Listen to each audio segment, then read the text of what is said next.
Good afternoon, ladies and gentlemen. It is Thursday. Where am I here? I'm somewhere. There we go. Thursday, September the 2022. It's another Technical Alpha podcast. Glad you could join us today. Bit of a mix-up today. We're remixing it today, the show. But not like R. Kelly's remix to Ignition, because that would go bad and we wouldn't want you to have that traumatizing experience in 20 years from now. Just something light, like a Timberland remix. Something that we need sorely in 2022. Am I right, Mr. Black? We need Timberland back in 2022. He's probably still producing music and I just don't hear it. That's probably what's happening right now. But I could use that. I'm the millennial that wants Timberland back in my life. I need that. I need the man to show up in a music video, leaning against a wall in a dark alley, and all he does the whole time is just go, yeah. And that's it. That's the entire Timberland experience. I need that in my life. I'm not gonna lie. I think my life would be better for it. But that's enough. I don't have any more. I have no segue out of Timberland. But it's another great Technical Alpha podcast. I hope you guys are doing well out there. Thank you for joining us here today. If it's your first time, welcome. Talk about video games, movies, TV, Timberland, evidently. And then we also answer questions from the folks at home. Jeff is trying to do the impossible, which is fix the Neumann,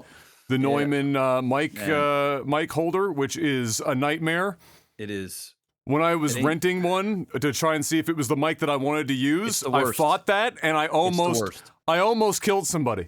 I almost killed myself, but I almost killed somebody else in the process. I mean, that shit is... Yeah, it's not good, but anyway. It looks cool until one of those things comes out, and then it's just... Then it's a puzzle straight out of mist. It is, seriously. And it takes you 3 hours to figure it out. Well, it wouldn't be so by trial and error, not even by it wouldn't be skill. so bad. It's those stupid the cups that hold the string could not be any shallower if they tried. They're like a fucking millimeter tall. But yeah, we got another great show lined up for you today. Like I said, a little bit of a remix. We're gonna reverse the order of things. Mr. Black has to go to an event in a little over, about an hour from now, actually. And so in order to accommodate that, we are just flipping the show on its head, doing movies, TV, and tech support up front. It's supposed to look like a triangle of some sort on that side. I think that's the... So you gotta pinch that bitch in there somewhere. It is what it is. It's just... It is what okay. it is. It's okay. Just don't punch the microphone and it'll be fine. It'll be okay. I got to. Is it poker today? What is today? No. I'm doing a sponsored event with Twitch, and Prime Video, where I'm going to be watching Samaritan. I'm doing a watch party. Okay. So I didn't hear this was actually a thing anywhere until now. This exact moment. Okay. Both the show and the fact that they're doing a watch party. So pitch me on it. Well, it's a movie. And okay. It's Sylvester Stallone plays a superhero, a vigilante type superhero, a normal guy that you would think is normal but isn't normal. I don't know too much about the movie, so anyway. That sounds like a Sylvester Stallone movie. Yeah, it's on Prime Video. Yeah. The actual event starts 5 minutes before the podcast normally ends, but I have to do some prep, and there's a bunch of different things that I have to make sure is working and set up. This is a complicated watch party, Mr. Black. It's really not that complicated, but it's going to be on the front page, so there's going to be tens of thousands of people that will be there. So I just want to make sure everything is good. Everything is, You're going to need at least an hour to fix that mic holder. Well, yes, I got to fix that too. So anyway, I told Adam, I said, there's two ways we can do this. Either we're going to have to move the whole podcast back a little bit, which wouldn't have worked because I was out in New Minas, you were out anyway. Doing other stuff. So I just got home 15 minutes ago. And the other option was I'm only going to be here for half the show. For the movies and tech support, and then Adam's going to take over and do the gaming stuff without me because I have to get going and do that. So that's what it's we're better doing. than canceling the show. It's So true. We're just doing it. reversing the process. That's all it is. Which means this time when after I ask the first important question of the week, it's going to sound a little different. But of course, before we get to that, Mr. Black, most important question of the week: how's your week? It's a good week. Yeah. I got 4 duplexes under contract. So that's where I was today. I was over there looking at all the properties, and Any surprises today? I mean, yes, kinda, but Nothing anyway. catastrophic. Well, it's the price ain't gonna work. So it's all private sale. We're buying somebody's portfolio. So anyway, I'll talk about it more in detail. If it comes to light, it's looking good. We're gonna need some money off because there's some work that needs to be done. But yeah, so 4 duplexes. It's out in New Minas, so it's like an hour drive ish. Yeah, something like that. Yeah. So it's a little bit further out, but great area. Amazing area. Yeah. Basically, it's basically like Clayton Park, essentially. And then it's got a bit of a boom in the last couple of years. You know, New Minas. It's kind of like a halfway point of people in the valley moving to the city. It's like they're I want to be closer. I don't want to physically be in Halifax yet, but I want to be closer. And New Minas is one of those spots for sure. Yeah, so it isn't too bad. But yeah, I'll talk more about it down the road when we get more traction, I guess. Yeah, that's it. My week's just been another week. Spectacular. Well, my week has also been another week. More shit at the house done. Subfloor. More concrete was poured 2 days ago. We thought we had it all done, and then when we got all the subfloor in, and we started like testing the flooring around the upstairs, we found a couple of spots where the flooring would buckle because it's still out. It's brutal. It's annoying. Some of the stuff we can't fix because it's literally just specific to like the structure of the home in a way that you can't really correct. It was the 80s, so I'm going to assume cocaine was involved with the builders of this home, and a substantial amount of cocaine, because the beam over top of, or in the master bedroom that's over top of the living area in the basement, because there's no support wall underneath, it's just all open, 20-foot span. Or whatever. I don't know what area code they were attempting to put that beam, but it was the wrong area code. They needed a separate one, which is exactly why the master bedroom is over a ½ inch out on a 4-foot run. It's fucked. Like the exterior wall in the last 18 inches, also like a ½ inch higher than 18 inches in, and then it's like the Marianas Trench, and then it fucking comes up on the other side, and then when the beam connects to the support wall, which is where, like, in the basement, it's the guest bedroom, or the bedroom, not the guest bedroom, but the bedroom, and then over to the staircase, where it's a split entry, where the main support wall meets the staircase, is higher than the rest of the house. Just by, like, 3/4 of an inch. It's a mile away. And so when you walked up the stairs and you put your foot at the top of the stairs, the first step, you're like way fucking higher. Your next step, you take like a little fucking jolt because your body is expecting your foot to drop X and it drops Y, and there's nothing we could do because if you run the fucking straight bar, I tweeted a picture of this, you see a gap underneath the bitch that's like this. And if you were to try and level that, let's say with floor leveler, you'd have 40,000 tons of concrete that would go from that point all the way to the exterior wall. It wouldn't stop. It would go literally all the way to the fucking exterior wall. There's no shot you could do that. You'd be structurally fucking the entire house. So we played with like where the island is going to be so that the stools kind of block people from walking through the area in which it would be fucked, and then flatten the rest of the top of the staircase, because at the top, somehow, in the fucking 3 feet from the main beam to the staircase, it waterfalls. Like it dives down at the staircase top. And so if you walk over to the staircase to go downstairs and you stop at the top, you've got a Michael Jackson fucking Smooth Criminal. Your whole body fucking lean forward. Because your feet are fucking going on an angle, and you're like, you feel like you're gonna fall off the fucking staircase. And I was thinking to myself, my God, if one person has one glass of wine in this household, their ass goes to that staircase, they're just gonna keep going. You're walking at night, and there ain't no lights on. Yeah, you're gonna go for a trip. The whole thing's fucked. It's like, so we had to pour. We dammed it at the top of the stairs. We're gonna have to modify the bullnose because there's no shot, and fuck, the bullnose is gonna be wide enough to fucking accommodate this now.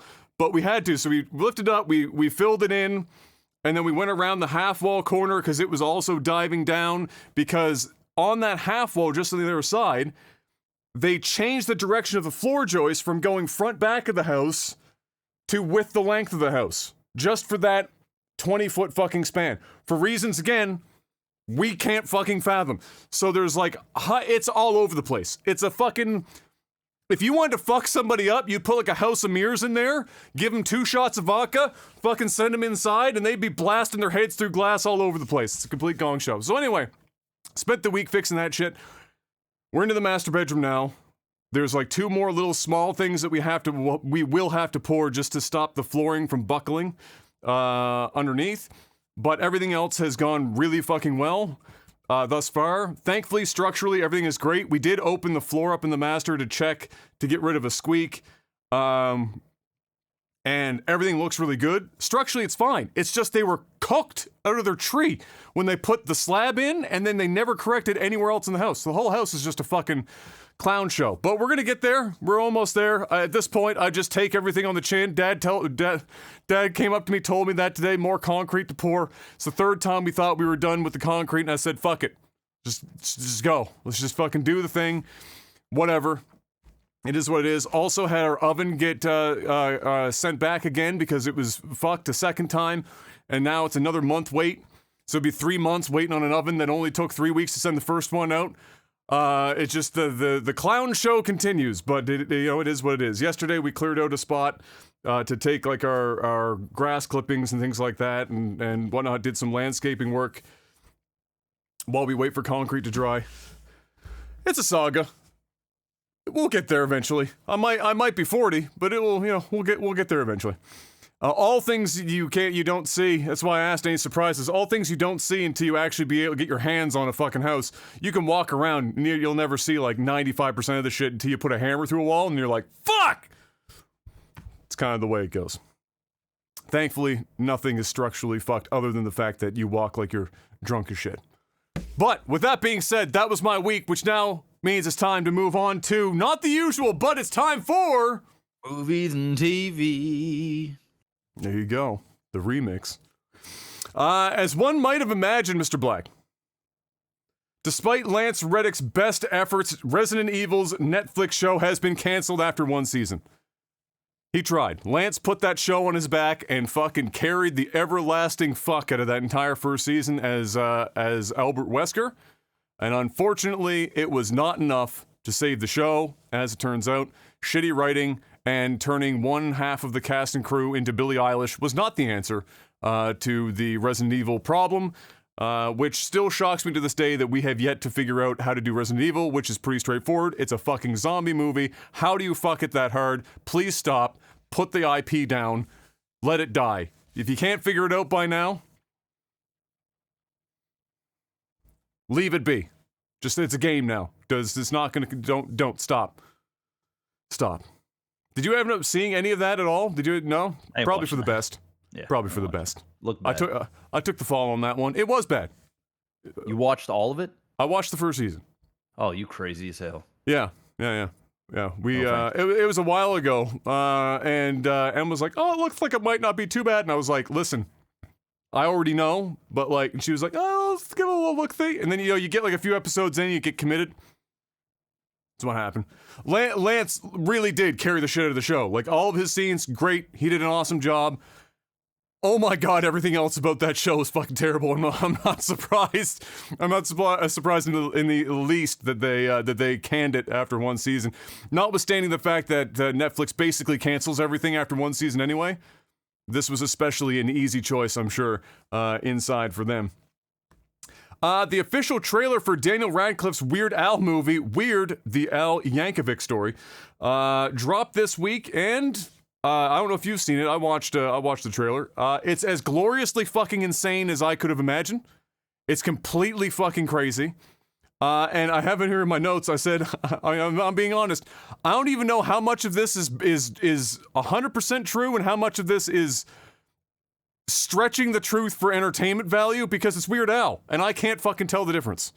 But I think for my own, for my sake, the headcanon, I'm just going to assume everything in this film is 100% accurate, true to life. That's what I'm going to go with. You know what? He pulls off a pretty convincing Weird Al. What do you think? What did you think of the trailer? It looks good. It looks good. Daniel Radcliffe's always been a fan of Weird Al, so yeah, I think it's I'm gonna watch it. I think I have to. It's not a movie I'm gonna run out the theater and watch, but I'll watch it when it's streaming. I think it's just streaming. I think it goes right to streaming. It is, because it's a Roku. It's a Roku film. That's right. Yeah. So yeah, I'll watch it when it comes out. I'm not like a massive Weird Al fan. Neither am I, but I like the idea of Weird Al. Yeah. I think it's I think it'll be a weird movie, and I'm down for that. Yeah, like I do, like I remember when I was younger, I did like some of the Weird Al songs. I did think they were hilarious, and I still do think that some of them are like seriously like good shit. And he was clearly talented, a talented guy. And I don't think there's a single individual on earth that knows Weird Al personally that doesn't like the guy. He just seems like a good dude. And so but if you ask me, do I ever think that there's going to be a movie that they're going to do on Weird Al's life, I'd be like, oh, well, it almost makes sense, but probably not. That seems too risky to ever make a movie on. Like, who the fuck other than a handful of millennials is going to know who the hell Weird Al is at this point?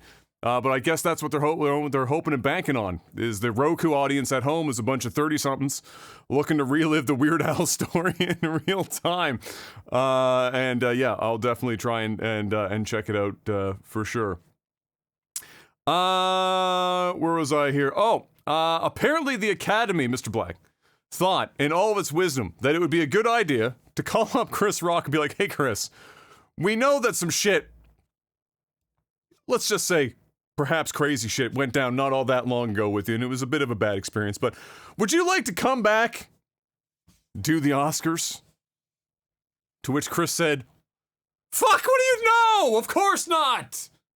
Why would I want to do that? And then he took it a step too far, made a really crazy fucking comparison that made absolutely no sense because it's Chris Rock and he likes to do things in extremes.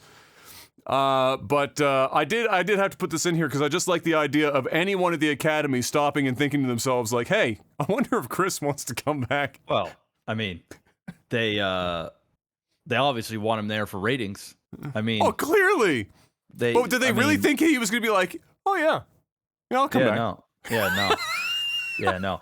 Do I think you'll see him again? I think you'll eventually see him host the Oscars again, but I think it'll happen long down the road. You need a cool-off period. Yeah, I mean, Chris has spent this entire year trying to get people to, chill out on the drama and then not go to the about Oscars and then reignite everything again, and all the shit leading up will be all questions about the Oscars, and there's obviously some legal shit going on too. Like, nah.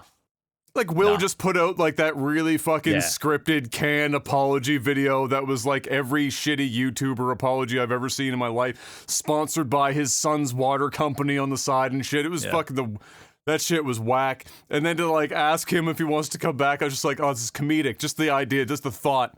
Like, I get why they would ask him, like you said, clearly, ratings. It's an easy win for ratings. 100%. But like to think that Chris would even field the idea for like 3 seconds, it's just insane. It's just absolutely crazy. Here's an idea. Here's a question. I just thought of this because Shady mentioned her. I know Will is barred from the event for, what was it, 10 years or some shit. Is Jada? No. Okay. But Chris Rock made that joke. Will she go? I wonder. Hell no.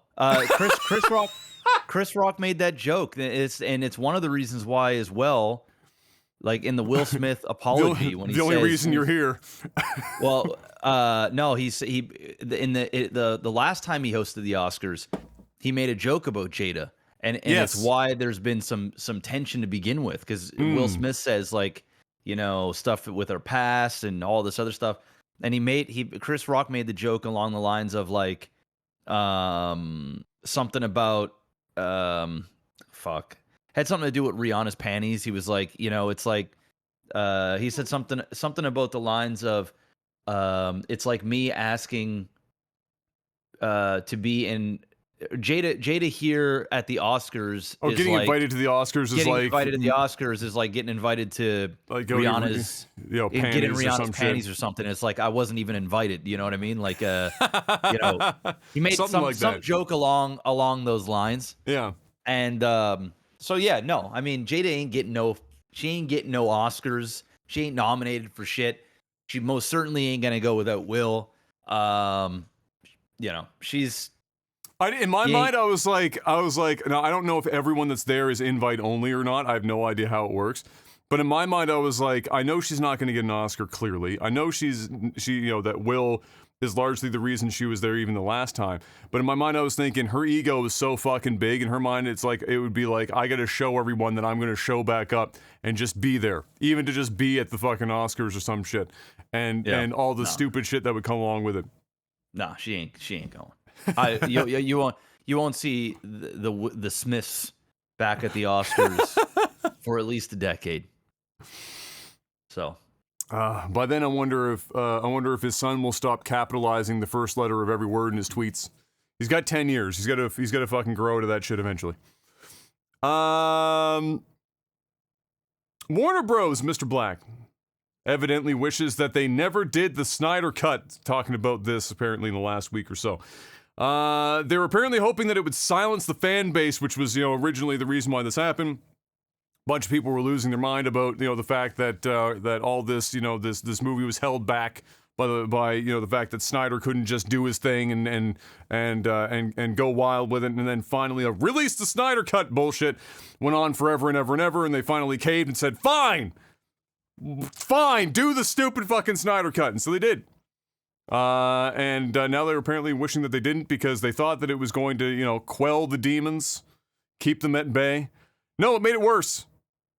And now they're salty about the fact that they caved to it in the first place. Well, they also are salty about it because now that's the reason why they deleted all that Batgirl shit. Yes, is because people would have been like, I want to see the cut. I want to see it. And they're like, fuck, we should have never have done this shit in the first place. This is fucking stupid. So. And they're already in a rough place. Apparently they delayed a few films into 2023 because they can only afford to do 2 films in 2022. And so, having this constant pressure to release everything and anything that was eventually not meant to be released. Yeah. What a shame. What, they're just DC's just in a rough spot under Warner Brothers in general. More Game of Thrones on top of more Game of Thrones, Mr. Black. Apparently, this the new show that's out now, House of Dragons, right? That's the name of the show. I haven't seen the episodes yet, but I think did the second one get released yet, or are we still on one? Yeah, we got 2 now. Yeah. So I haven't seen them. I've seen that people seem to be relatively happy with them. Some very much so. And in the midst of all of that, we're getting a little bit more news that evidently there is, in some sort of development, a Jon Snow sequel. So it would be the first property that would be coming out as a sequel to the original series, and that Kit Harington would of course be reprising his role as Jon Snow. I would be more interested in that than House of Dragons personally. House of Dragons to me was never like a part of the Game of Thrones saga that was particularly interesting to me. But Jon Snow as a character, and coming back and having a sequel to the series that we already know. Yeah, that sounds intriguing to me. I'd be interested in seeing that. I don't know if this is like a guaranteed thing yet, or if this is still like a pencil to paper situation. But it does seem like a pretty obvious choice if they did want to go that route. It seems like a pretty easy choice. What do you think? Would you be interested in a Jon Snow piece, or are you kind of is Game of Thrones for you right now kind of a Star Wars situation where you just don't necessarily? No. Star Wars is far gone now. I still haven't watched I haven't watched any of the Star Wars stuff. I haven't watched the Obi-Wan stuff. Neither have I. I haven't watched it either yet. I'm done. Yeah. I'll watch a Star Wars movie when it comes out. I'm done. I'm not even watching. I'm not watching Mandalorian anymore. I'm done. I'm done. I'm over Star Wars. So they're gonna have to. But Game really of Thrones, win me back. you've still got some in the tank. Yeah, I mean, I'm gonna watch the House of Dragon, or House of Dragons. I haven't watched it yet. I'm gonna let a bunch of episodes go, and then because I friggin' hate waiting a week to watch an episode. It's just annoying. I've been bred now to just want to binge shit if I want to, and like have the choice. Yeah, no, it's unfortunately it's hard to go back once you've gotten to that point. Yeah. But yeah, no, I mean, sure. If it's good, I'm sure with Jon Snow coming back, and this was talked about. I think Kit Harington went to them and pitched an idea. Oh, really? And yeah, and they said we'll think about it. Now it's starting to get a bit of traction. Maybe because Kit Harington's career after Game of Thrones not going particularly well. I know he's going to be in the Marvel Cinematic Universe, but to what degree, I don't know. Yeah, so maybe we'll see, the Daenerys come back. Maybe she isn't actually dead, because the dragon takes her off, right? Oh yeah. Maybe we'll see more of Arya and Sansa and those different characters, make cameos and things, or maybe not. Maybe it'll just be strictly about this character and where he decides to go. Sure. I mean, I'm in if it's good. I'll give it a try. I'm not burnt out. Like, last season of Game of Thrones, pretty bad. But is it enough for me to like write off the entire IP? No, because even though it was bad, it was watchable. It was just disappointing. It was just like, fuck, man. It's just a little dark, all really. this time. It was very dark. It was like we waited all this time for this big battle and you can't see it. And then like certain characters die in certain ways and it was just unfulfilling. Parts of it was good. There were parts and even parts of the final episode that like certain storylines I got on board with and I enjoyed. But some of the bigger stuff was just like, nah, this ain't it. So perhaps they can right the wrongs. One way or another, they're going to milk this shit for eternity. So I expect to see lots more Game of Thrones over the next decade in some way, shape, or form. It's just a matter of, can they make it good? We'll find out. We will find out. And how much of it will be, what I think will be interesting because it'll be over the next decade, and is how much involvement George R.R. Martin has. He's still trying to finish the fucking books, for God's sake. Is he just going to be perpetually tied to the show and have that chew up his fucking time instead of actually finishing? Like the guy's made so much money. Yeah, but that dude's gonna be like dead in like fucking 5 years. So like he should probably. We said that like 10 years ago too, right? Yeah, so like I'm still, if I'm a betting man, I'm still going with diabetes. Well, but either way, like he likes making money. I don't give a shit if he's part of the show or not, to be honest. Just make a damn good show. If it's good, it's good. If it's not, I don't. Well, that's really what care. I'm wondering. I'm wondering if the writers can come up with something that's like beyond his written content, because up to this point, I think even House of Dragons is based on Martin's work, and so how well they do. Maybe that's what will make it interesting to me. See if Jon Snow's stuff isn't necessarily tied directly to Martin's work. It will be like a good test run for like how good could any other work be. We'll see. Not based on that stuff. Oh yes, and related, of course, to Game of Thrones, as they are the two big titans of series out this year.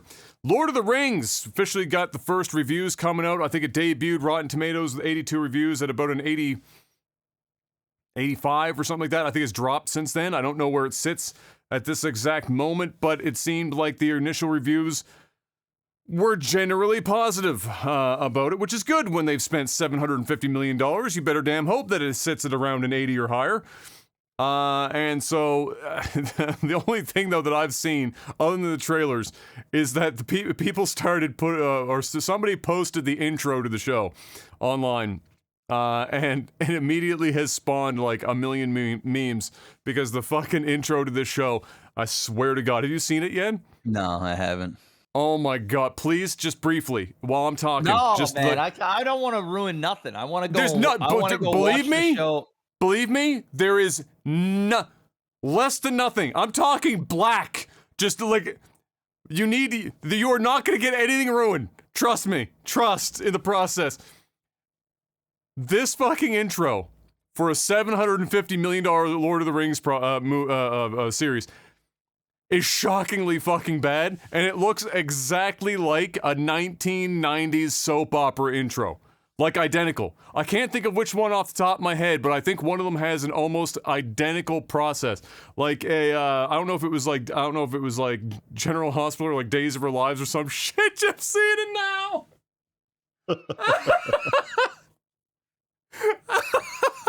Wow. Dude, that's the whole intro. Even the music.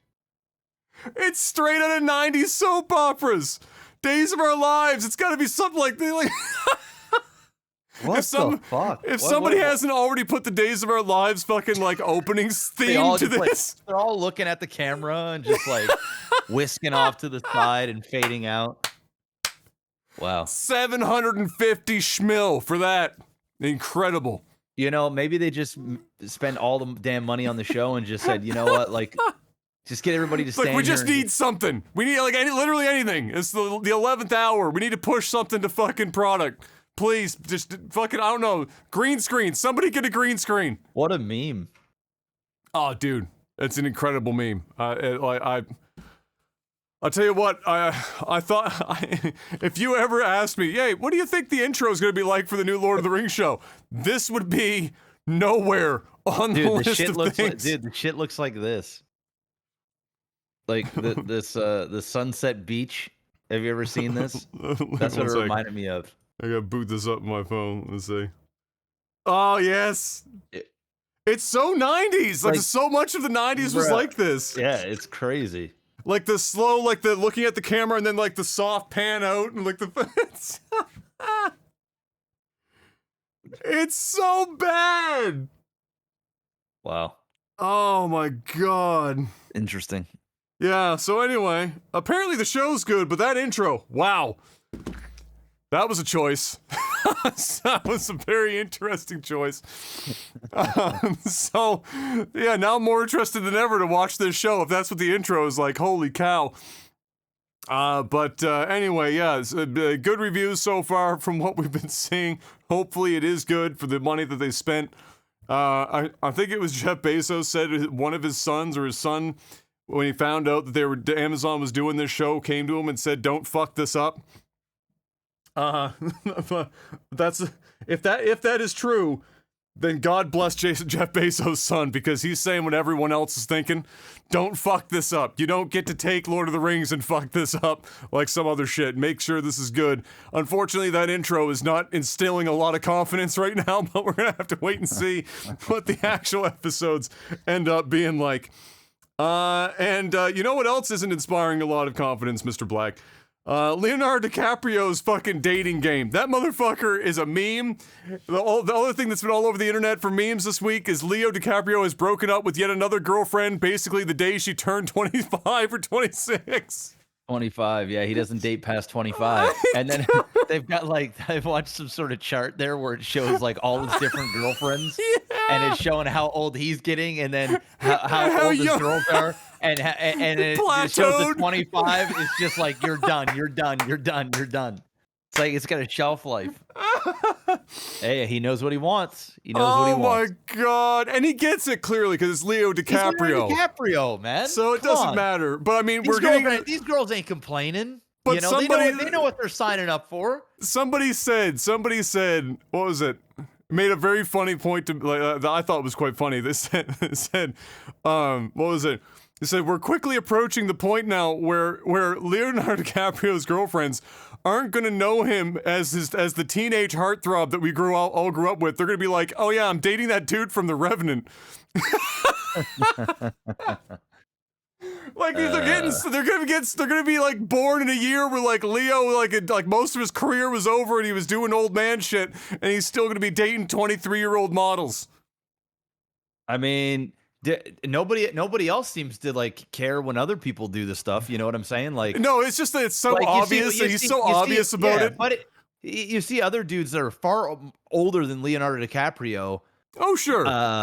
Hooking up with, chicks in her 20s. You know what I'm saying? Like, he's a celebrity. He's Leonardo DiCaprio. He's super famous. He's ultra wealthy. He's super talented. It's a running gag at this point. It's just kind of like the thing. The guy obviously is not interested in having kids and a wife and having a traditional life. He just wants to have fun, have something young around, that he's attracted to, that he can have fun with, he can show a good time. And at least, in my opinion, and I don't know if he does this on purpose or not, but I think it's kind of a good thing that he walks away from these relationships at 25 because, females' biological clocks are going. You don't want to hold somebody back for a long time and not give them the opportunity to go and find somebody else that wants to, that wants to. He doesn't wait until they're past 30 and then like, oh, sorry, it's over now that you're 30, and then leave them hanging. It would be kind of shitty to date somebody for like 7 or 8 years, and then if his number was 30, he starts breaking up with all these chicks and leading them on like something's gonna happen, and then they're screwed off. I don't know if that's his plan, or he's only, he just wants them young and fresh. Maybe that's it. I think he just wants them young and fresh. Probably it. I'm trying to make it seem like I'm trying to find some light here. I think he's just living the Wolf of Wall Street life right now. Hey, I think that's it. It is what it is. I mean, and I'm sure he's going to do it when he's 50, when he's 60. You know what? You're right though. The one thing that I 100% agree with you on though is that at least he doesn't hide it. He knows what he wants. He's not being like super crazy, like sexist, misogynistic, crazy about it. The girls know that they're probably on a shelf life. They know, especially now. Like this has been a joke for like fucking 15 years. So they know getting in. I'm sure some of them, every once in a while, it creeps into their mind. Maybe I'm the one where this whole like thing ends. But like, at least he's not being like a real dick about it. He's not out here being like. I haven't seen anything about Leonardo DiCaprio treating these women poorly. Only thing I've seen is that there's a running thing where a lot of women apparently that have been with him said that he's just not all that great in the bedroom. But other than that, there's no complaints about him being an asshole. It's just he's not that great in bed. Well, hey, if I'm making millions of dollars, I'll fuck Leonardo DiCaprio. Fuck it. Bring him on over. I don't look like a supermodel, but I'll try. It is what it is. He knows what he wants. Seems like the girls know what he wants as well. If they're having fun, they enjoy each other's company.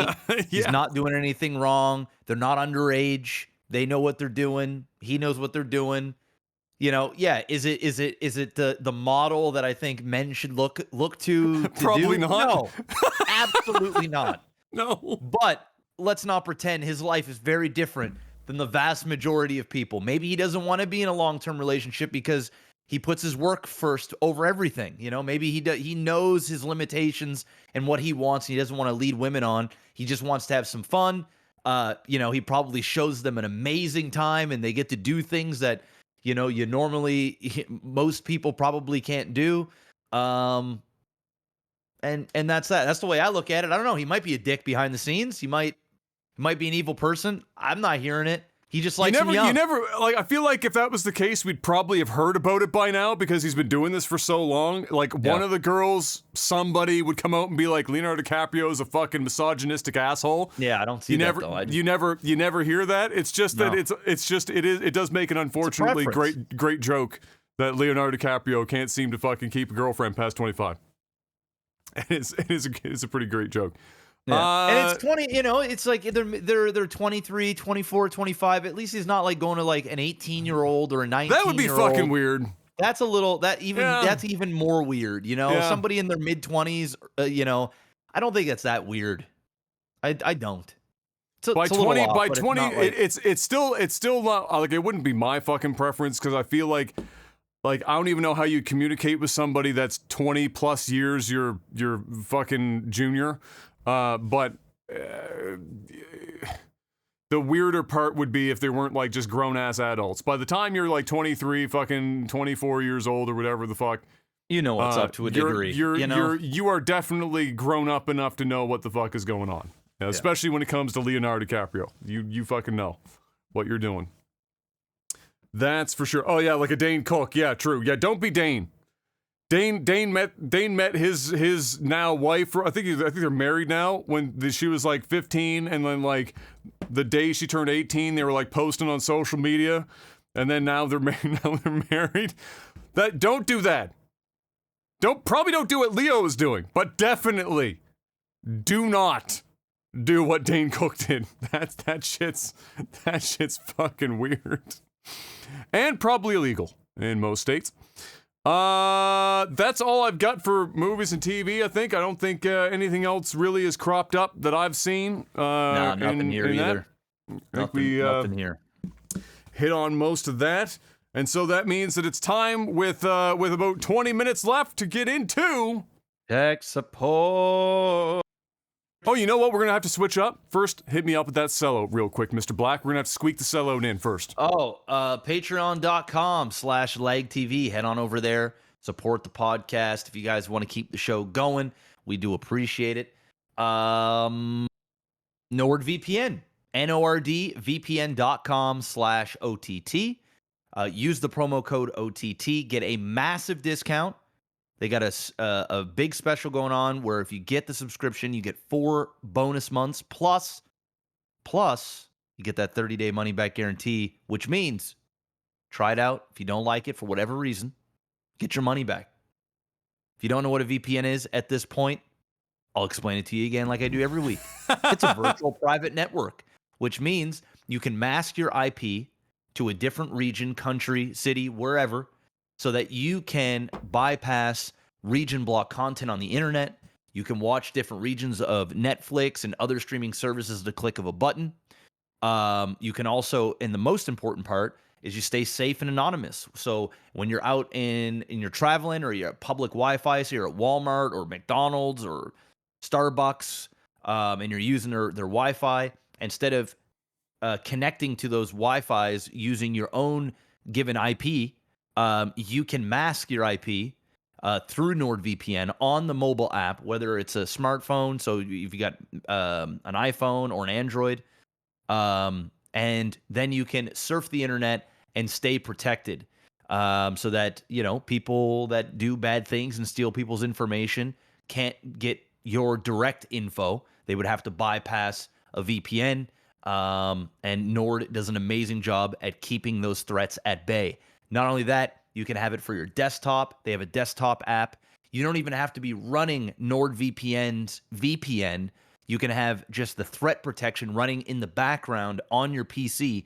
And that will help you when you're searching the internet so that bad sites can't steal your information, see what you're searching, gather your cookies and all this other stuff that they do. I want my cookies. I don't want anyone else stealing my cookies. Keep your hand into my cookie jar. Yeah. So you can there's lots of ways you can stay protected with NordVPN, and with up to 6 simultaneous devices. How many? You only need 6. You only need 1 account per household. And Adam, it's less than a grande cinnamon dolce latte a month at Starbucks. It's a few bucks a month. That's it. It's actually less than a few dollars a month when you take into account that you get 4 bonus months when you use that promo code OTT. You're a couple bucks a month. So go check them out. It's a great way to support the sponsor, to support us on the podcast, and of course, most importantly, yourself, so that you stay safe, you stay anonymous, and you know, if you're downloading things, you're doing whatever, you don't want people to know what's going on, got to get a VPN, got to make it happen. So go out there and make it happen. Click the link in the description. If you're listening to this on RSS feeds, it is nordvpn.com/OTT. Boom! And now it's time for some tech support, ladies and gentlemen. This week, since we flipped the show on its head a little bit, I decided to throw it out there to the $5 Patreon supporters as well. Just to get a couple of extra people involved that wouldn't normally be able to be involved. Otherwise, patreon.com/lagtv, $10 or more a month gets you a couple of perks, chiefly the ability to ask us questions each and every week where we answer them as much as we can in the time that we have in this segment called Tech Support. I post that post up just before the show starts, usually.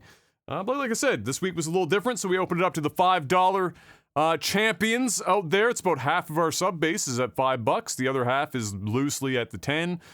And so we've got double the chances this week, and hopefully I sent out a message on social media and stuff as well. Hopefully enough of the supporters saw that so that they could get their questions in for this one.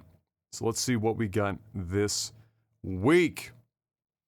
Let's see. Seth said, when was the last time you wanted to reply to an event, or either like a text or like a real life thing with the blinking man gif? You know which one that is? The gif of the guy from Giant Bomb. That's just like it's one of the greatest. It's one of the greatest reply gifs of all time. For that, yeah. So when was the last time that you wanted to drop one of those? I don't suppose it was when you saw the places here earlier today and looked at the price and said. No, it wasn't that bad. No, it wasn't. I mean, a little bit, but like not. I think that needs to be used for like sparingly. You gotta bring it out for very. Yeah, you can't throw it on everything. True. I'll let you know what mine is. It was just today, actually. Now I think of there's lots of things that I want to use it for all the time. It's but today specifically, I saw that Ventilus, another partner on Twitch, good buddy of mine, tested out to see, because there was a lot of rumors going around because Twitch was being a little, didn't really explain exactly how September was going to work this year, but he said he can confirm that gifted subs don't have all that shit applied to it this year.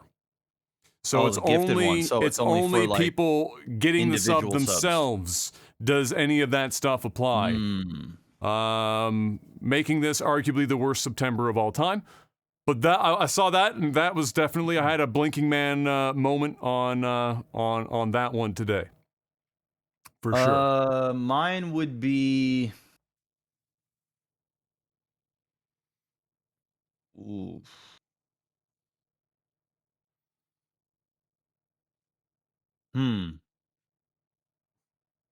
There's a couple, but I don't want to say it because it'll start some shit. So, I mean, it's 2022, man. You got to watch everything you're saying, man, because people just get all in their feelings about every freaking thing. That's true, dude. Every day that I'm on Twitter, I have that. Well, it's a hot take. It's a hot take machine, right? So like you have the ability to have the exposure. Yeah, but I mean, like a lot of this stuff is not even hot takes anymore, man. It's just like some people, they're not even hot takes. I mean, they are hot takes, but like everybody's accepting hot takes. Like they're defending hot takes. Oh, okay. You know what I'm saying? Do you know what I'm saying?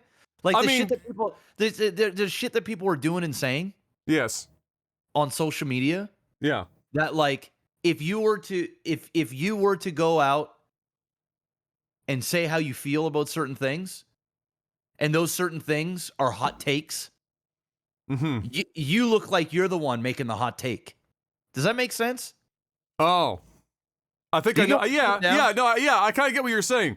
So you're saying from your perspective, the more accepted takes right now on Twitter are what you would have thought would have been the hot takes, so that if you were to say that you were in disagreement with that take, you are in fact the hot take. Yes, because people would then be doing the meme on me. Yes. You know what I'm saying? The blink returns. The blinking, yeah. The hot take would be like, they'd be looking at me like, you know what I'm saying? So I'm very interested in what the. Nah, there's too many. There's too many, and there's already people in this chat that get triggered. So I've just learned to shut my mouth and just accept. I'm trying to think of like recent events as to what could have possibly. It's daily. Dude. I'm telling you right now, my Twitter feed, I am blocking on average 3 to 5 people a day on Twitter now. 3 to 5. What is the discourse that you're seeing? I just block. Like now, when I see something I don't like, instead of me like bitching about it or writing about it, I just block. I just block. 3 to 5 days. I thought my feed was bad. I didn't think there was that much crazy shit going on. Bro. Crazy out here. It's all wild out there. It's all wild. The only thing I can think of that I also did like the blinking meme at was I went apparently, probably because I don't use the primary platform, I went a decent amount of time having no fucking clue who Andrew Tate was. I'd never heard of him in my life. Like until Really? I think I remember when I heard the name, it didn't mean anything to me. I saw him and I was like, I feel like I've seen him fight before. Then I found out that he was a kickboxer, like a world champion kickboxer, and I was like, oh, okay. I think like that, I know him from that. But I didn't know all the other peripheral shit until it literally blasted every social media feed that I had for like a straight month of just nonstop. I've known about Andrew Tate, I would say probably for 3 months. Oh, okay. That's a little deeper than me. Yeah, I've watched a substantial amount of Andrew Tate stuff. Interesting gentleman. Yeah, I could definitely use that meme for several things that he has said, for sure. That's for damn sure. You'd almost get dry eyes blinking that.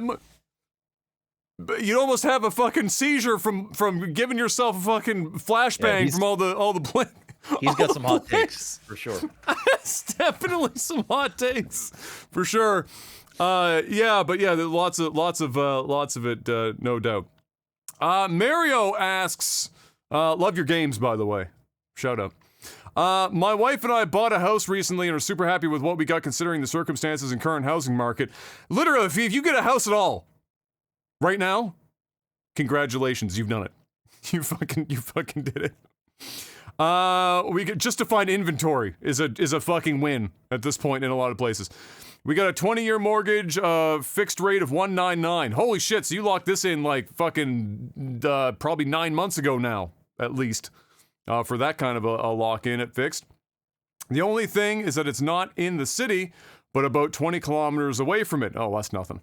I guess it depends on which city. Depends on the city. that could actually be terrible. So my question is, what would you choose if you had to decide between a smaller, older, more expensive house in the city or a bigger, newer, more affordable outside? Get me the fuck out the city. Outside. Every time. It's not even close. Trust me.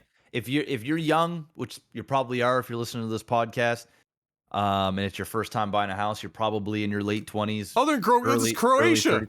Oh, there you go. If you're all about the city living and, being in the now and stuff, in the future, you're going to want your space. For the vast majority of people, you're going to get tired of that.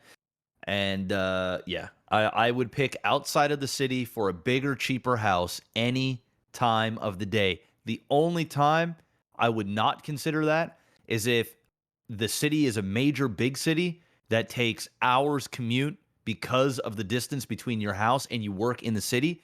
That's the only way that I would consider buying a older, more expensive house in the city, simply to have 2 to 3 hours a day not sitting in traffic and being miserable. Yeah. That's the only way. For me, anything more, like the way that I always thought about it was that if it took me longer than 45 minutes to get to work and 45 minutes to get home from work, so an hour and a half in total on the road, I was living too far from my job. Like if that was my permanent job, I'm not talking about like, oh, I had my current job where it probably won't be forever and ever. It's just a thing. But if you're like locked into career mode and you're going to be at a place while you're buying this home and you're probably going to be there for 5, 6, 10 years, whatever. For me, the moment that I'm spending, like Jeff said, like 2 hours out of my day in a car, the amount of money that would have to be, making up for that, it's an exponential function. Like that goes up quick. And so, yeah, I would go outside the city every time. I think you made the right move. Unless I could do 2 hours of traffic if I was working 2 days a week in the office. Be like, okay. Yeah, if I'm working from home most of the time. Yeah. If I'm full time, like, I'm putting 40, 50 hours in the office and I got to put another 20, 30 hours a week in traffic. Oh, no. Hell no. That ain't it. No. That ain't it. Unless you're paying me for that traffic time, it ain't happening. Yeah. No shot. And it's probably still ain't happening. It probably still ain't happening. That's very true. If my job was paying me $60K a year and they're like, listen, we're going to give you another $20K a year to drive, but you're going to be in traffic 2 hours plus a day, I'm sorry. I'm not doing it. I'm not doing it. I got better shit to do. I would rather have nothing to do for that time than spend it in a car in traffic. For that $20,000 difference, I could be at home saving myself 2 hours a day, which is 14 hours a week. I could make $20,000 from home, not working for you, that difference on 14 hours a week. The difference being I could be at home. Like that's a very large, like it's 20 grand and I'm in an office, or it's 20 grand and I'm at home. Gee, I wonder which one I'm gonna fucking choose. Yeah. Dr. Samurai said, besides NordVPN, what has been your favorite sponsor? World Vision. Even though they weren't technically sponsors, it wasn't I would really say a sponsor, but they were my favorite thing. people to work with over the years. Yeah. Honestly, NordVPN, as far as like most of the sponsors, or all of the sponsors for this podcast have been secondarily attached or primarily attached to Jeff's Twitch stream that this podcast was then tied to, because Jeff went to them and said, hey, I've got, we're doing this over here, but I can irk out a little bit more if you want to also, put your name on our podcast. And that's how the sponsors I might have another one soon. I'm working on another one now. So let's go. You never know. My favorite sponsor, I've had some really good sponsors over the years. I had a lot of fun with Under Armour, because they flew me out to, I think it was in Boston. Was it Boston? I don't know if it was Boston. I forget now. It's been a while ago. That was fun. NordVPN has been great. I mean, I've been with them now almost 3 years. I think it has been 3 years now that I've been with them. Podcast a couple years. They've been great. They're awesome to deal with. Geez. I just did one with Porsche Canada. That was a lot of fun. It's a quick one-off, like hour and a half. Yord was pretty good. We had a pretty good run with Yord. Yeah, Yord was fun. They were one of our earliest sponsors too on the Lag TV channel. Yeah, Yord was good. I mean, I've had a ton of really good sponsors over the years. We haven't had a lot of really bad deals with sponsors. I can honestly say I don't think I've had any bad experiences with sponsors. I've had some that were like that didn't pay so well, that like I only just took because like I can't say no to money sometimes. Like if I know I can make $1,000 and it's going to take a couple hours of my time, and I can get behind the product, I'll do it. But perhaps like the workload and stuff just really wasn't that fulfilling. I've had those. Raid call. Yeah. I mean, the raid call paid well. I mean, raid call was paying, no wonder they went bankrupt, but raid call was paying more CPM than what YouTube was. So like when we made a YouTube video, dude, there was I forget the name of this game, but back in 2014, when I was full-time League of Legends, there was this game that was, I forget the name of the game. I one sec here. I'm gonna find the name of it because I probably still have it in my Steam list. Dude, this shit was crazy. Oh man, I'm never gonna find it because I have a million games in my Steam list. Anyway, there was this game that I and several other League of Legends players played and promoted. And basically how it worked, I've never had in my life. Now I've been doing this for it'll be 11 years this month, okay? I've never in my life seen a game print money the way that this thing did for sponsors. And essentially what happened is you would play this game and you would get paid per hour by your concurrent viewership. And the concurrent viewership, the metric that they did, it was astronomical. CPM, astronomical. I'm talking like I had a paycheck 1 month. All right, it was like $7,500, and I played the game for 6 hours. And like I never got paid. I know that now, and this was back in 2014. That's crazy. I know now there's streamers that, play a game for 2 hours, make $100,000. It exists. Some more. I know there's $1 million deals for a day of playing a game. It happens all the time. All right. The thing, I shouldn't say all the time, but they exist. But back then, I mean, holy shit, dude. I wasn't a lot competing with that kind of turnaround. Oh, dude, back then, like a sponsor, you'd make like $300 to $500 in a month. Like back then, right? Yeah. Like that this was like unheard of. And there were streamers that were bigger than me, way bigger than me, that were pulling in tens of thousands of dollars a month off this. And they were writing the checks, man. They paid, they seemed to enjoy it, and then the game went under. I even forget the game. It's on my Steam somewhere. But obviously they ran out of money. They tried. But yeah, so that was a damn good sponsor. And the game was fun. That was the thing. The game was actually pretty fun to play. It just didn't take off. It just didn't take off, right? So yeah, I've had some good sponsors. There's been a couple of games that I've ended up playing that I didn't really enjoy all that much. So those were kind of thing, but they always treated me well. Business was good. They were easy to talk to. They enjoyed the collaboration and stuff. But yeah, honestly can't say I've had many bad things, and it's because I've been very selective over the years on who I'm with. Dude, I get shit shoveled to me all the time, and a lot of it is hot garbage I won't touch. Sometimes the money is really, really good and it's tempting, but like there just comes a time where you're just like, I can't. The product just ain't it. Yeah, that ain't it.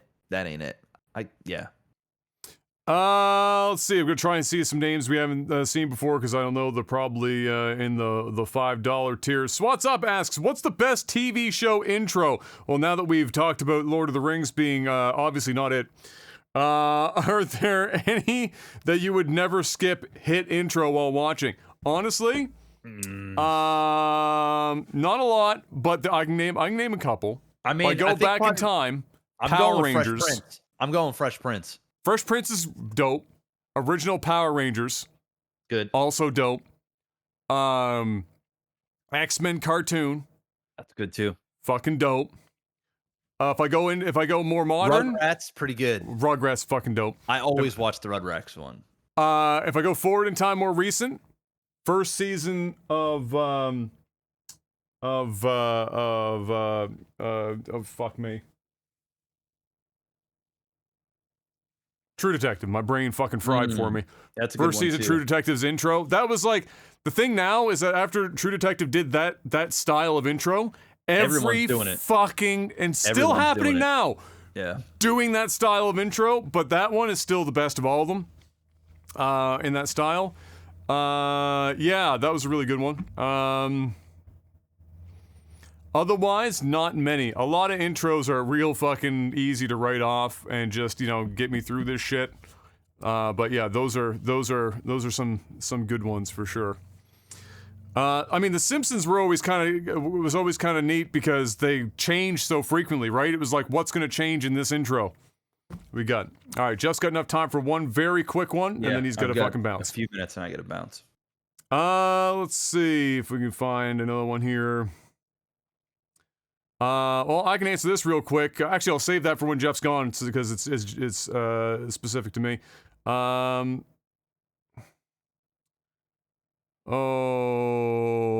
Super Kami Guru, you've been granted access to the hyperbolic time chamber, Mr. Black. That's a dream. Besides getting in shape, which I could desperately use myself right now, what would you do for a year in the hyperbolic time chamber?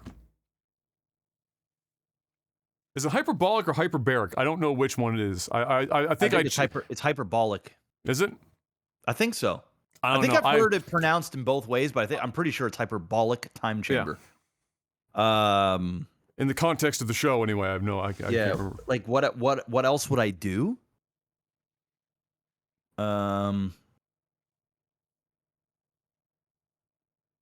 Sleep. Like just rest. If I could just get a year of sleep, just amazing. Rest. Like amazing. be in my own thoughts. Figure out what I want to do with my life. Slow down. breathe. Not work. Yeah, just exist for a year. Just exist. Yes. Yeah. Just exist. All responsibilities gone. I'm just in there to train my body and my mind and sleep and prepare for a different view on the world when I left it. That's pretty much it. It would almost be like a year-long meditation in a weird roundabout way. And it'd probably drive me crazy for the first 2 weeks. And then after that, I'd probably just submit myself to it and enjoy it. Let's see. Any other names I don't recognize here? J. Kim, who is the best girl in the land of TV/video games? Well, for TV, that's fucking for Jeff. That's Rachel Bilson or whatever from Orange Bilson County. From Orange County. Hayden Christensen. He married her. Got her. That's a dub. Good catch. Good catch.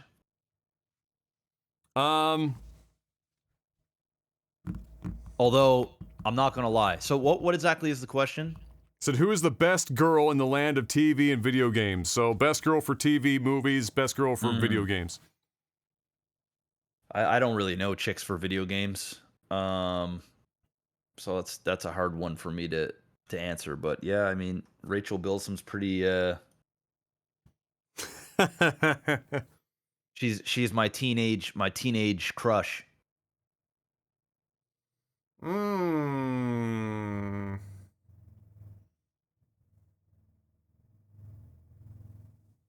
Man.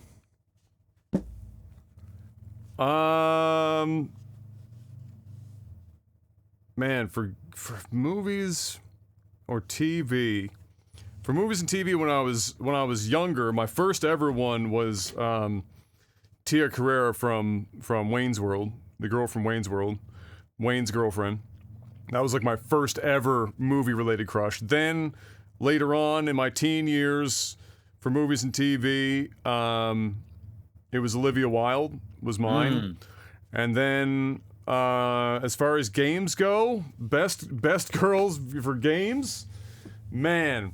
When I was younger, oh my god. So when I was like probably 9, this is so bad I can't remember it right now. I couldn't remember True Detective, so that just tells you where my fucking brain is today. What's the girl's name that's at the bottom of Link's treehouse in Ocarina of Time that she teaches? Fuck me. She teaches you her own song. Chat's gonna help me out with this one. I the Tiger. Saria, thank you. That, like a bonding moment. Obviously, I wasn't romantically when I was like 8 years old, but like that was one for sure. And then I think Faith from Mirror's Edge is pretty dope as a character. That's a cool character. For sure. And I don't know any female characters, but if I had to choose real life people, Rachel Bilson for shows, and for movies, Alexandra Daddario. That's it. She's mildly attractive.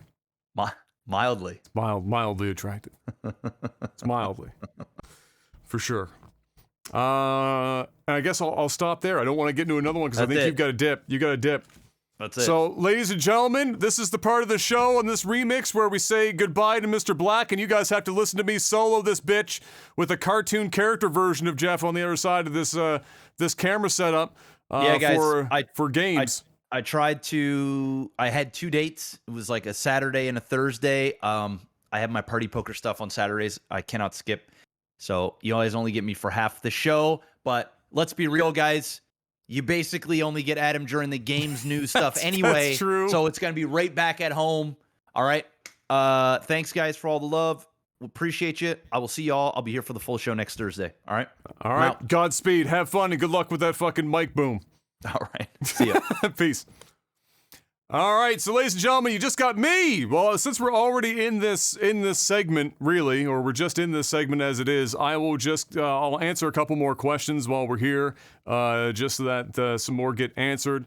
There was one here that was specific to me. I said I would hold on to that one. for obvious reasons. That came in from Henry. He said, how's your book coming along, Adam? Well, it's not out yet. Henry? So, it's got a ways to go on that one. You could probably insert the blinking man meme right here. The book is currently, as Mark said in chat, the book is currently being used as floor leveler. That will, I'll let you know when substantial progress has been made on that, but none as of right now. By the time I write that shit, it might not even be sci-fi anymore. That shit might change by the time I get around to actually making this thing. What else we got here? Sergeant asks, if you had a full creative control over the project and unlimited funding, what kind of movie would you make? Bonus points if it's a game to movie adaptation. Also, what is the date of next Monday? Next Monday is still, technically for most people, apparently, as I've learned, this coming Monday. Because it's only Thursday. But if it was Sunday, it would be the Monday after that following day. If you had full creative control, though, over what an unlimited fun. I mean, we talked about it earlier, it's Resident Evil! How hard is it to make Resident Evil? Evidently, it's difficult. I mean, they've made several movies, which have somehow made enough to continue perpetually making Resident Evil movies. I don't understand how they keep making enough money for that, because they're all bad movies. But, I mean, it's Resident Evil. You literally take the events of the first game and the second game, and you tie them together, and then quite literally adapt the games. No Billie Eilish, no weird crazy tangents, no trying to get fancy with the source material. Because as a zombie action related movie or a thriller horror, they already work. The events work. You don't have to put a bunch of extra shit in to try and like spruce it up because you're afraid that the people that played the games, are going to be like, oh, this is just like watching the games all over. Yes! That's what people want! Like the more, like who are you making Resident Evil for? Like this recent one. Who was that for? Well, it definitely wasn't for fans of the games. I can tell you that much. Sure as shit wasn't made for fans of the games. Was it made for newcomers to the series? If so, didn't really do anything for them either. So what have you done by straying from the source material? You've accomplished absolutely nothing. I don't understand why it's so friggin' complicated. I'd go with that. But like, what movie would I make? Yeah, it's a fucking Resident Evil, man. That's easy. That's easy. I've talked about this before. Rama, which is the Arthur C. Clarke book, my favorite science fiction book that I've ever read. That adapted to a film with today's technology and stuff, I think that'd be crazy. I think it would look amazing. I think it would work. People seem to dig that kind of pace in science fiction films. More often than not these days. We've seen it with some more recently. I think it would be spectacular, and if you had a big budget and you could do you could do Rama, proper, I think that would be quite impressive. It would be great. Let's see. Xenon Slayer, what is the greatest sporting moment to you, as in the world of sport, not personally? Oh, okay. So, man, there's sports have been around for so long, and there's been so many crazy, amazing moments in sports. Whether you're talking about Olympic sports or otherwise, holy shit, how are you possibly supposed to choose one, right? That's an ask. Man, there are stories of the Olympics where shoes were stolen from athletes and they just did it anyway and they end up winning and shit. And then there's the famous picture. I think was it when the Olympics was held? Was it held in Germany, or was it just because the Germans were like boycotting or some shit? Anyway, like the black athlete, with the hand up, that's a a crazy moment in sport and an incredibly important one. Man, what else? I mean, some of my favorites I don't think as like greatest sporting moment, but like really like important ones for me growing up. Were watching the Red Wings 90s run, the Bulls 90s run, the double three-peat for the Bulls, watching Tiger dominate and turn golf into a sport that more than just wealthy white people gave a shit about, and actually made it entertaining and continues to be like the impetus for anyone watching fucking golf, apparently, because every time they just mention his name, more people show up to watch it. You know, they tried making Rory McIlroy, and they continue to try making Rory McIlroy the next guy, but like, and he's a really good guy and a great golfer, but just I don't think that he's going to be the guy to carry that torch. I don't think that you can generate that. I think that just has to happen. The Serena Williams thing that just happened here, that was pretty fucking incredible. Man, there's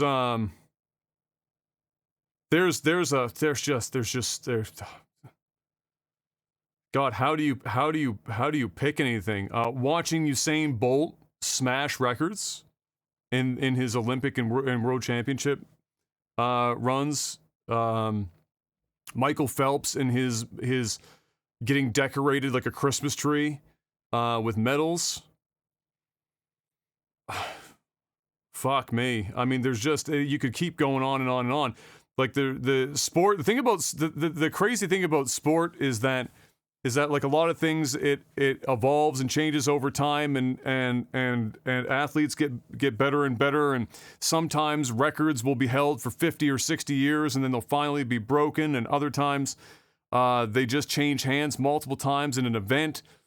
And yeah, I mean there's just you could choose almost really any sport, and there will be some sort of pivotal crazy impressive moment that either A, lifted the sport up out of its usual demographic of those who gave a shit about it, or B, or changed the sport itself, and sometimes both at the same time. I mean, there's a lot going on there for sure, but yeah, man, that's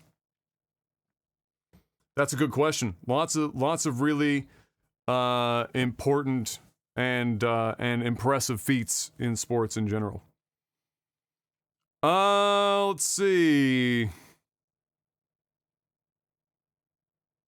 Call Deer asks, is it better to wake up from a nightmare or to wake up from a lovely dream? In other words, to escape a fictional hell or forced to leave a wondrous world? I'd rather wake up from a nightmare, honestly. Get that over with. When I have a good dream, I don't want to wake up from a good dream. Shit's better than what I got going on most of the time outside. What are we gonna hook me up with the good shit? Let's see. If you could have a time machine, would you want one that can only go forward or only go backwards? I think we've got just enough recorded history that I don't necessarily need to go backwards. You know, show me how much further humanity manages to survive. I mean, shit, you could probably go into that time machine and just type in, like, 2083 and the world's probably already over, but, and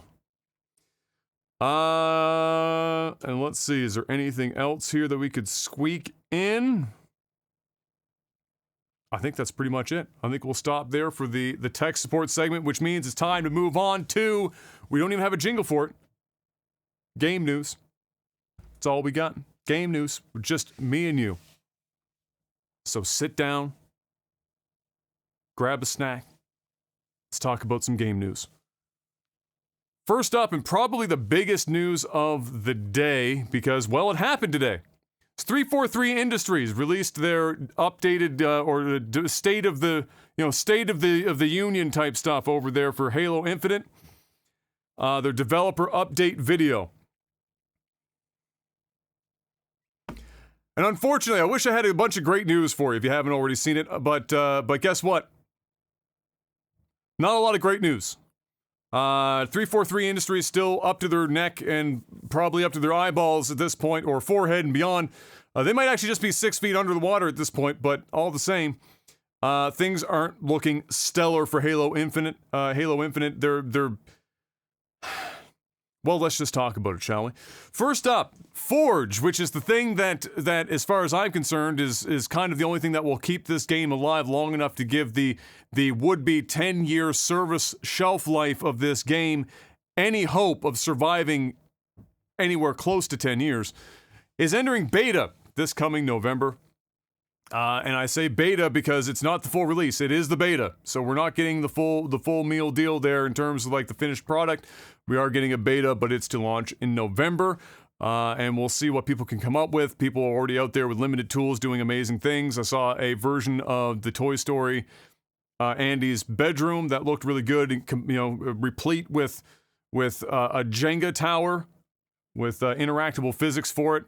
And so, I'm just going to let you know right now, the Forge maps are going to be better than 343. And that's largely because 343 has, to their credit, is giving us a Forge mode that now has the ability. I think Halo 5's was a really in-depth Forge mode and had the ability to have, I think, over 1,000, 1,700, somewhere in there, objects. This Forge mode is 7,000 and something. You can do a lot with that many objects. They also have object scaling now, and that's a huge deal. No pun intended. And so a lot of these maps, the creatives in the community are going to do some crazy shit. I'm guaranteeing it, and will almost certainly become more popular than whatever 343 puts out. And like I said, I think they need that. I think they need it because they don't have the development either resources, whether that's money, people, time, any factor of resources to be doing the game any service as a live service title.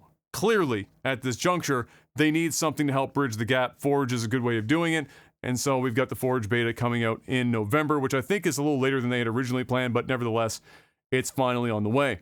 Season 3, however, so this is where shit gets crazy, and this is probably the most telling aspect of just where Halo Infinite is in terms of getting its feet underneath of itself. Season 2 will be 10 months old by the time Season 3 launches, because Season 3 has been delayed until March of 2023.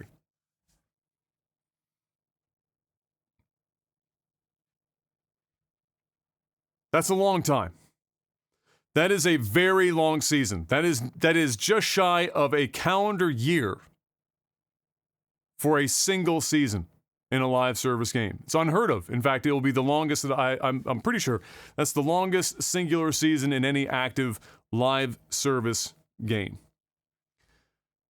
With that delay, however, they're saying that well, you know what? Wait, I'll get to that here in a moment. I'll get the rest of the bullet points. We'll talk a bit more about that delay in a moment. Another bit of bad news. For those who have been waiting for Couch split-screen campaign co-op, which had been promised forever. In fact, after Halo 5 famously didn't have it, and then the head of the studio or whatever at the time came out and said that was a mistake, will never happen again.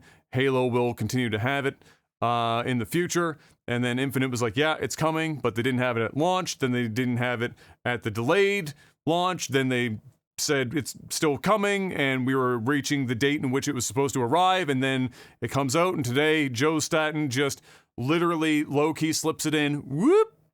Sorry, guys, we're diverting the resources from the Couch split screen co-op into other stuff, so it's not going to ever be a thing. It's gone.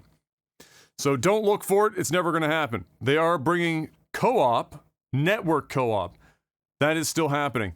Couch split screen co-op not coming to Halo Infinite. It has been axed in its entirety. Now, in this video, we saw for the first time he's been paraded out on camera. I'm sure he was fucking thrilled about it. His name is Sean Barron. He's the new head of the live service segment for Halo Infinite. And as I said, stepped in front of the camera for the first time for this dev update. After watching, it's like a half-hour video. and he talks for the vast majority of it, I would say, or certainly the majority. He was the most confidence-inspiring individual of the three. Statton, who I would have assumed would have been confidence-inspiring, has kind of shrunken into himself. His posture, everything. He's like the confidence isn't there. He's clearly not. He knows when that video goes up what's coming. He's just he's like drawn into himself. It was no confidence whatsoever. Sean Barron, on the other hand, exuded a confidence. He also exuded almost disdain for where the game is. He is clearly not happy with, where the game is when he's stepping into this role, especially from a live service position. It is nowhere near where the game should be or where the team wants it to be, and clearly not where the player base wants it to be either. He's aware of that, and so he was very frank about the whole thing, and how he talked about the project, even though he brought a lot of the bad news in terms of delays and whatnot. He was the closest thing to instilling any amount of confidence that I've seen from 343 Industries since this game came out. And if he wasn't, in this position earlier, he should have been, and he should have been on camera earlier. And given more power than if he was there longer, because he seems to understand that the game has failed to this point, and that things desperately need to change, and they're making these choices. They're hard choices, but they're making them. He did get excited about the fact that he's finally got them to be putting Match XP into the game. That's coming this year as well. Match XP being, he looked at it and he agreed with a lot of people's complaints that were playing the game and you weren't getting experience for just playing the game. You had to go in and there were the challenges list, and you were playing the game not the way you wanted to play it to level up and get experience. You were playing it how 343 Industry wanted to dictate you play the game, which was always fucking terrible and never should have left the table. I don't know what the hell they were thinking, but, well, they clearly weren't for most of this shit. But all the same, Match Experience is coming. That is a beta release in towards the end of the year as well, and it will be paired with a free 30-level battle pass, which is there to help bridge the gap between the delay of season 2 and 3, or 2 into 3, and then B, also to allow them to test the influence of Match Experience on the battle pass, and for them to make those tweaks previous to the full launch of season 3 in the earlier parts of 2023, which all sounded like perfectly reasonable solutions to what is going on. You have to start somewhere, and this sounds like a legitimate first step. It's just that this stuff should have been first stepped last fucking year. I don't know why it took them this long. And I have here in my notes, I said Sean really drove home the point several times that the game is not where they want it to be by a long shot, and that between now and the end of 2023, and he said that specifically. He said it's going to take until the end of 2023 to get a foundation built under this game to step off of or build from for the remainder of this would-be 10-year life cycle for Halo Infinite. He didn't sugarcoat it. He didn't say, oh, but there's good stuff coming here, and whatever, and try to cover it yeah, there's good stuff coming, but he knows it's shit. And he said it's going to take us until 2023 to get this to a point where we have a foundation. The game is clearly not ready for launch when it came out, and I also I personally believe, honest to God, that 343 as a whole just still has no fucking clue what the hell they're doing, and now they're finally getting some people in that are trying to corral them into a reasonable position for this game, since it's supposed to be around for so long.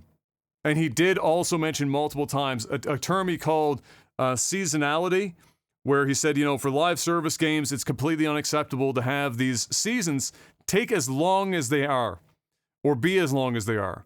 6-month seasons, too long. 10 months, clearly too long. It's insane. Unheard of. And that seasonality for him is getting Halo Infinite in a place where the team can focus on delivering content at a cadence that allows for a season once every 3 to 4 months. And that's fine. That's like in line with the rest of the industry. It's just that unfortunately, that's going to now be 2 years in. Would have been 3 if there wasn't a year-long delay, which is even crazier to think about, from the game's original would-be release. And so they're going to be dealing with getting the foundation of the game has already eaten 2 to 3 years of the 10-year cycle that was originally allotted for this game.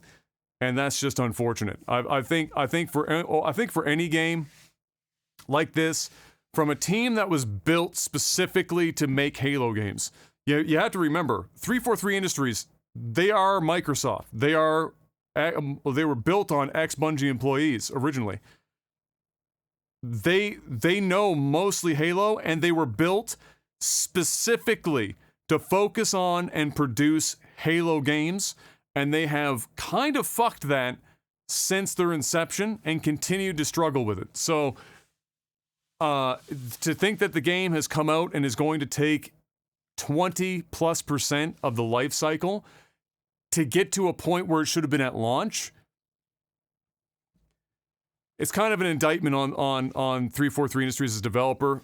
A lot like it was at Jack. So Courage. Had a tweet this week where he was listing out the things that you got for $60 in 2007 when you bought Halo 3, and all of these features that Halo 3 has that were incredible, and that Infinite has like none of any of it. While still charging money for the campaign, and yeah, the multiplayer is free in the free to play sense, but you're getting like nothing. And that's, that really is, I think, a very poignant thing. I talked about this on my stream as well here yesterday. I said, look, and let me know in the chat or let me know in the YouTube comments how you feel about this as well.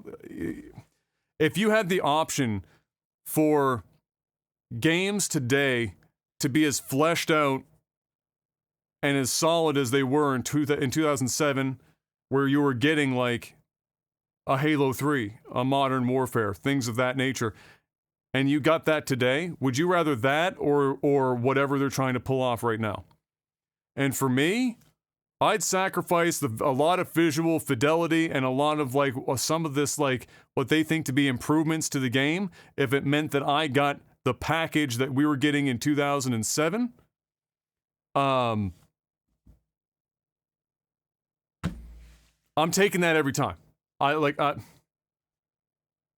Well, why would you not take that, right? Yeah, so I don't know. So let me know how you feel about that. Would you rather, like, given what you know about Halo Infinite, maybe you played it, maybe you didn't, and what you've known about Halo 3, whether you played it or didn't, if you find out about what it came with, I mean, you're talking about couch co-op, like online co-op. You're talking about Forge mode. You're talking about theater mode, where you could invite 3 other people, 4 people watching theater modes, file sharing, just a ton of playlists, Bungie made and otherwise, ranked modes, progression systems that crush infinites mercilessly. It just, everything was there. And for $60. And now it's like, oh, games are hard to make. Well, yeah, okay. So just make games circa 2007. If they give you all of that, clearly what you're doing right now is not working. So don't make it so complicated, It was like when we discovered, a couple of weeks ago that there was apparently going to be crafting in Halo Infinite. Like, what do you do? Stop, please. It's the old moniker, KISS, keep it simple, stupid. And I'm sure some people are thinking, keep it short, stupid. I'm over here ranting a little too long about this. But either way, there you go. That was it. You can watch that video. It's about 30 minutes long. If you're interested in Infinite and its development, I highly recommend going to check it out. I do believe that most people will also feel similar, that Sean does seem to instill some level of confidence. It does not detract from the fact that there's a lot of unfortunate delays for a game that's already struggling And now the beta of Forge Mode, which would be like its one real hope to extend its life long enough to give it a chance at a redemption arc, is going to be launching possibly around the time a rumored Warzone 2 is going to be dropping. I mean, they're really up against it. So all the best to them. Related to 343, of course, Microsoft's journey to purchase Activision Blizzard for $4 bajillion continues to be a bit of a bumpy ride, as the UK watchdogs have recommended an in-depth round 2 review of that deal specifically. They seem to be concerned with this deal enough to take a look. And really, for the amount of money and the size of the deal, it probably should be done. But the impetus for all this, or the catalyst for this, appears to be largely Sony coming in and complaining a lot, specifically about Call of Duty, which is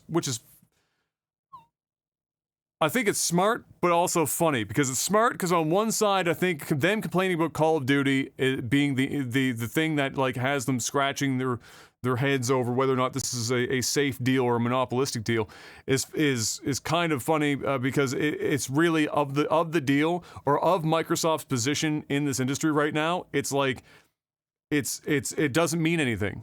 Game Pass is the industry mover, not whether or not Microsoft has Call of Duty.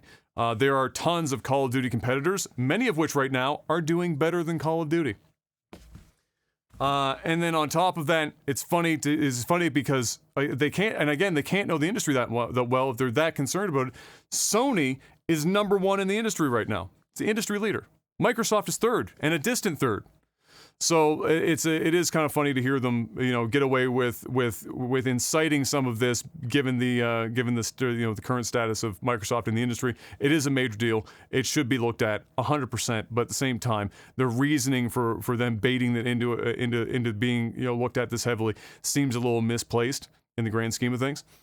In a bid to make them feel better, though, our boy Phil Spencer came out and said, "Hey, look, just a reminder. All right, we have no plans on making Call of Duty exclusive, and much of Activision Blizzard's heaviest hitters, including stuff like Overwatch and Call of Duty, will be on the Game Pass." So whether or not that sways them, hard to say, but we'll have to wait and see. I still think this deal is going to go through. It just might take a really long fucking time, but all the same, I think it's probably inevitable. It's kind of hard to make the case when it's a distant third in the market making a play like this, where the major IPs, might have been a thing if you were having this discussion like 7 years ago, but right now, with Fortnite and Apex and stuff, you're not like, Call of Duty isn't running away with it, and it's just, Sony's just trying to defend their position as best they can, which they should, because anyone would in their position. Perhaps the most important development in gaming this year, though. This is very important. I need you to understand that it is important. Is that because of the PC release of Spider-Man Remastered, we've gotten the resultant mod that allows you to turn Spider-Man into Kermit the Frog. And it's as incredible as you could possibly imagine it. Videos all over the place. You might have already seen it. If not, go look them up. But instantly adds at least 1 or 2 points on a 10-point scale to Spider-Man, just by virtue of being able to play as Kermit the Frog. Let's be honest. Somebody even went far enough to dub Kermit the Frog voice over top of dialogue in the game. Incredible. Absolutely incredible. Top tier stuff. Not surprisingly, after a recent-ish remaster, I believe it was in 2020, a new Mafia game is in development at Hangar 13, apparently. Mafia, I think I've said this, probably it's got to be a handful of times now on the podcast. I keep thinking that I need to get in and play Mafia at some point, just because I've heard so many good things about it.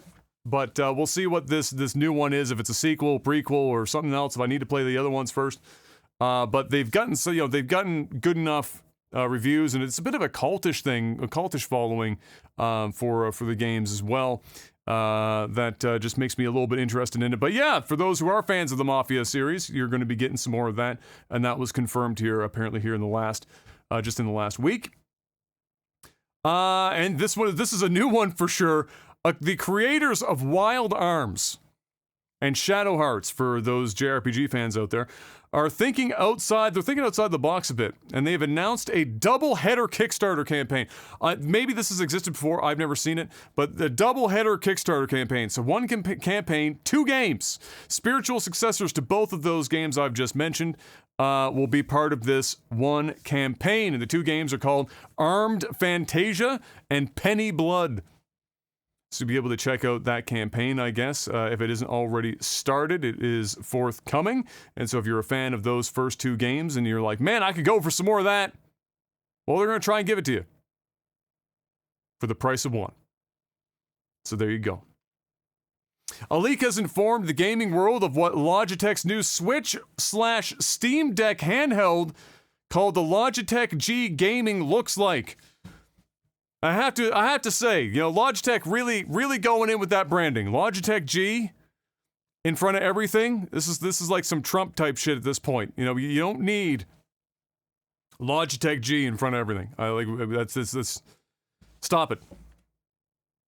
But yeah, some images were leaked. I think they were taken down, but it's the internet, doesn't matter. And it looks exactly what you would expect. I mean, it looks like a Switch. It looks like a Steam Deck.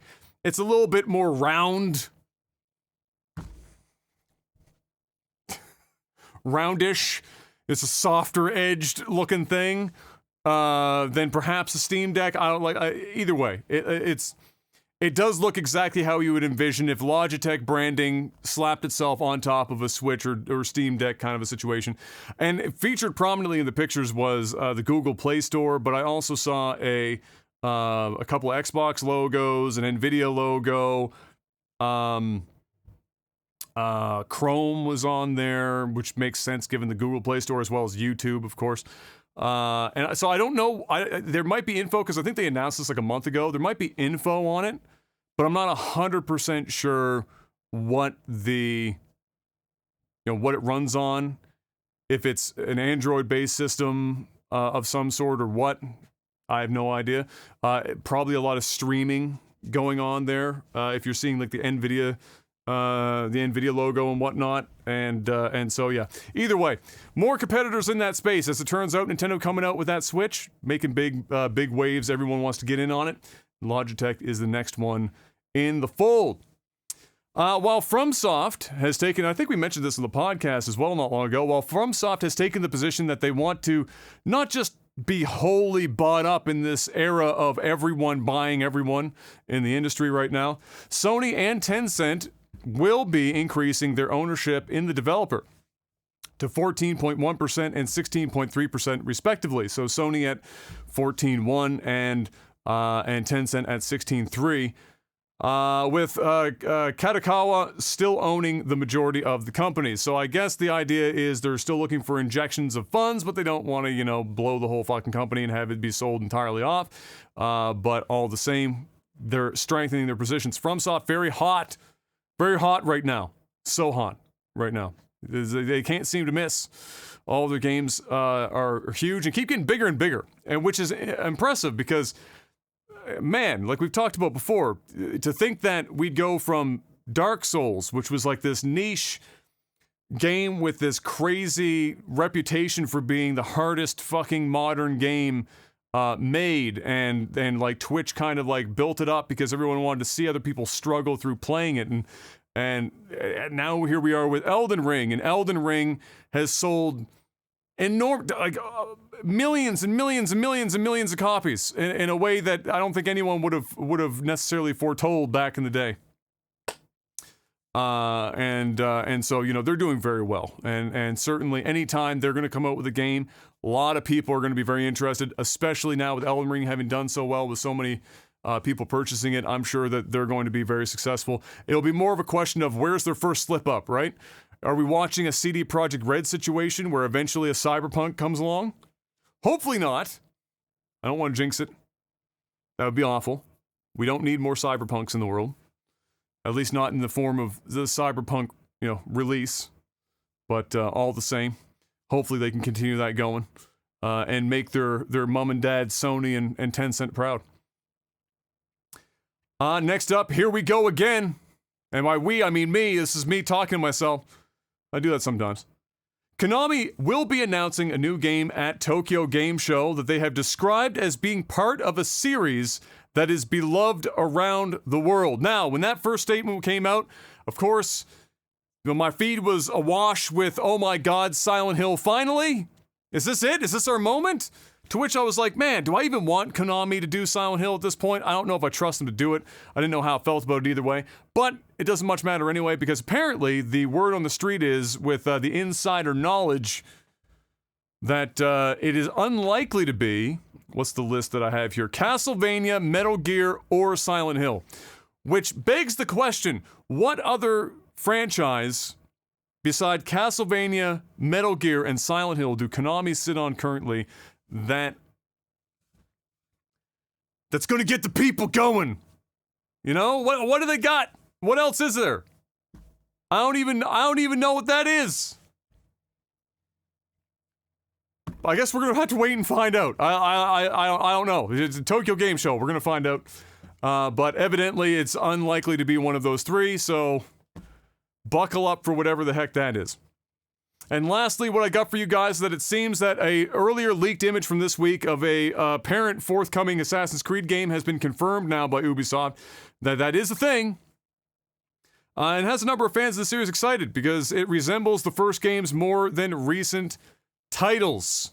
Very true. I saw this picture and the first thing I thought of was like, man, this looks like Assassin's Creed 1, which would be good. Also Assassin's Creed 2, also good. People probably stop it around Black Flag for like I'm stuck on Silent Hill, for when Assassin's Creed stopped feeling like Assassin's Creed and started feeling like some other gaming experience. Not necessarily bad. Lots of people still enjoy the more modern Assassin's Creed titles, but for me, I feel like they lost a lot of it when they lost that actual assassin-y feel. The original stuff is so good. So the outfits in that picture, I guess the would-be main character, very much like a first couple of games situation, and look really good. And again, lots of people seem to be excited about it for that specific reason. So there you have it. And evidently, Fox, right at the exact moment I'm talking about it, has come in and said that they have confirmed that the game's name is going to be Assassin's Creed Mirage. We're going to the desert, sounds like. And we'll find out just how good it all is when it lands. But that's all I got for you guys. We got to the end of it. It's the end of the gaming news. Hopefully you guys still enjoyed this on your ride to work or here on the live show or on YouTube, despite the reverse order. We will be back next week with the usual order. But yeah, hopefully you guys had a good time. Thank you so much for stopping by. We greatly appreciate it. Myself and the cartoon version of Jeff over here. And until I see you guys and we see you guys next week, stay safe out there. Have a good one. And of course, patreon.com/lagtv, hardcore sellout. Get on over there. Financially support this podcast. If you want to get the wheels to keep on spinning here, that's the best way to do it. We'll see you then. And until then, peace!